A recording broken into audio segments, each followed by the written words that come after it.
From 1980 to 2014, 11 different teams won an NBA championship. But from 2015 to 2025, 8 different teams have been able to win one, and we're in the 7th straight year without a repeat champion. It's safe to say we're in a new era of the NBA. Dynasties are no longer running the league, and it's more about parity than it's ever been. Instead of seeing the same teams dominating for years, we're seeing the competition much more spread out. The NBA has been trending this way for a while now, but it's been recently further cemented by the newest collective bargaining agreement, or CBA for short. The newest CBA that was signed in 2023 has been pretty controversial and has a ton of pros and cons. And you'll hear completely different opinions on it based on who you're talking to. The NBA was literally built on dynasties. From the Celtics, to the Lakers, to the Bulls, to the Spurs, to the Warriors, there have been multiple dynasties people will always remember. And while I don't think dynasties are completely dead, the NBA is definitely moving in a different direction. This was already happening due to the overall talent of the players, but the new apron restrictions and the way contracts are being handled only reinforce that trend.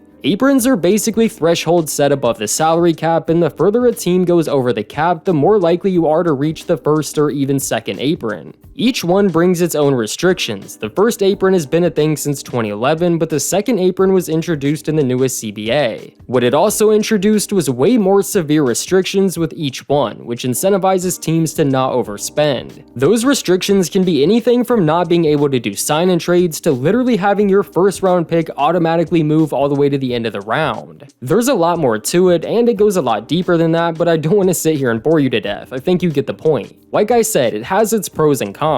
Back in the day, it felt like you could sign almost every player you drafted to a max contract and be okay. But now it becomes much more difficult to bring those players back on high contracts while retaining a championship roster, which does somewhat punish teams for drafting really well, although some of those first and second apron restrictions won't really matter to a championship contending team anyways. The OKC Thunder are like the biggest topic right now when it comes to this conversation, and although it is going to get a bit complicated maintaining the rest of the roster while re-signing their big three, it definitely is still possible. And the better your front office is, the more possible it becomes. Going forward, teams are going to be much more cautious when signing certain players to max contracts. Franchises always got punished for signing bad contracts, but now it's even worse. This is also why you're seeing teams trade away players they would rather keep, but at the same time, these teams want to stay below the first or second apron as much as they can. It kinda causes free agency to not be as big of a thing as it used to be, however, player movement is going absolutely nowhere. Just think about the guys that have already been traded in the year 2025 alone. Luka, Anthony Davis, Jimmy Butler, Kevin Durant, De'Aaron Fox, Brandon Ingram, Kristaps Porzingis, Desmond Bane, and the list keeps going too.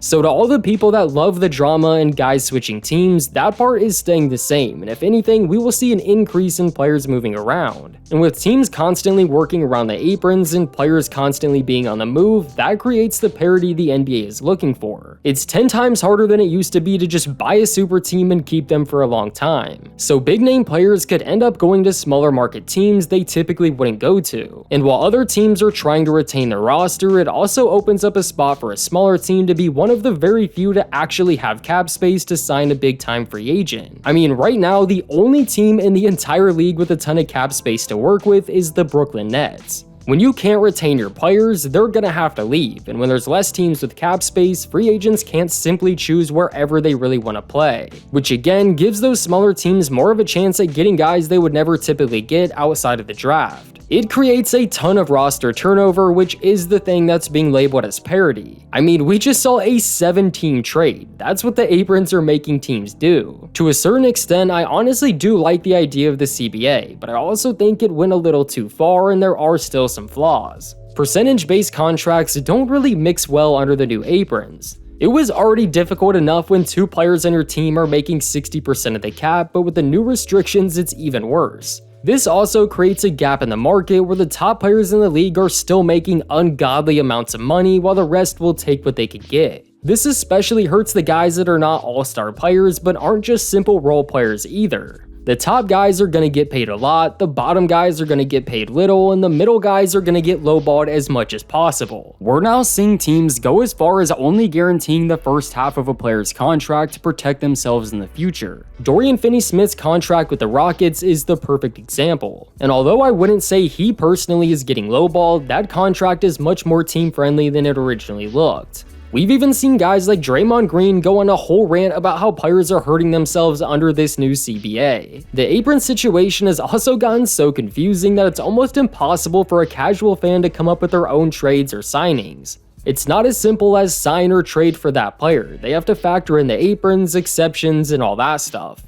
A lot of the best teams in the league going forward are going to be the teams with a great front office, which has always been the case, but even more so than it used to be. And this is going to be the new reality of the NBA for at least 4 more years, because the next CBA will be set going into the 29-30 season. So we just have to wait and see how everyone adapts as time goes on. But the big question is if parity is actually better for the NBA than dynasties. First of all, the number one selling point for parity is the fact that more teams actually have a shot at winning a championship. Without one team being the overwhelming favorite for multiple years in a row, more fans will continue to support their team despite not having one of the best rosters. And that's what the NBA really cares about right now. They created the play-in tournament so you don't check out when your team is just outside of playoff contention, and that's also why they made the in-season tournament. Their whole goal is to keep fans watching for as long as possible. They don't want another year where they're giving the Warriors a championship before the season even starts. And also, with more players switching teams, it creates a lot more unpredictability. Every year it kind of feels like something new, and although there will always be favorites to win, it's gonna be rare to see the same team favored for multiple years in a row.